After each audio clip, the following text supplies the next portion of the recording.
Chapter 7. No longer bound to the law. Now, dear brothers and sisters, you who are familiar with the law, don't you know that the law applies only while a person is living? For example, when a woman marries, the law binds her to her husband as long as he is alive. But if he dies, the laws of marriage no longer apply to her. So while her husband is alive, she would be committing adultery if she married another man. But if her husband dies, she is free from that law and does not commit adultery when she remarries. So, my dear brothers and sisters, this is the point. You died to the power of the law when you died with Christ, and now you are united with the one who was raised from the dead. As a result, we can produce a harvest of good deeds for God.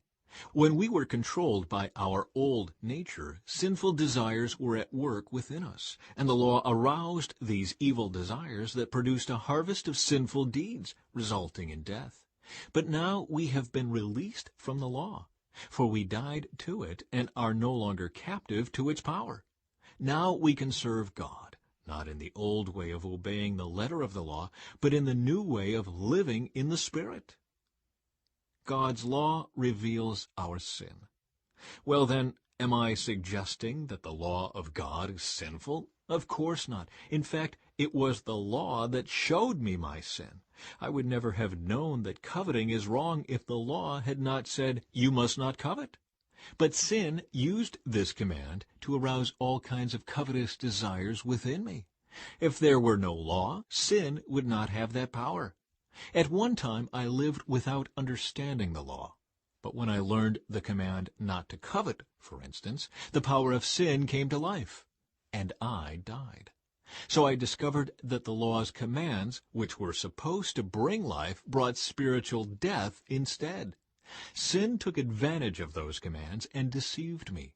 It used the commands to kill me. But still, the law itself is holy, and its commands are holy and right and good. But how can that be? Did the law, which is good, cause my death? Of course not. Sin used what was good to bring about my condemnation to death. So we can see how terrible sin really is. It uses God's good commands for its own evil purposes. Struggling with sin. So the trouble is not with the law, for it is spiritual and good. The trouble is with me, for I am all too human, a slave to sin. I don't really understand myself, for I want to do what is right, but I don't do it. Instead, I do what I hate. But if I know that what I am doing is wrong, this shows that I agree that the law is good. So I am not the one doing wrong. It is sin living in me that does it. And I know that nothing good lives in me, that is, in my sinful nature. I want to do what is right, but I can't. I want to do what is good, but I don't. I don't want to do what is wrong, but I do it anyway.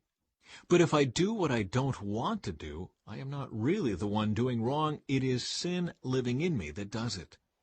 I have discovered this principle of life, that when I want to do what is right, I inevitably do what is wrong. I love God's law with all my heart, but there is another power within me that is at war with my mind. This power makes me a slave to the sin that is still within me. Oh, what a miserable person I am! Who will free me from this life that is dominated by sin and death? Thank God the answer is in Jesus Christ our Lord. So you see how it is. In my mind, I really want to obey God's law, but because of my sinful nature, I am a slave to sin.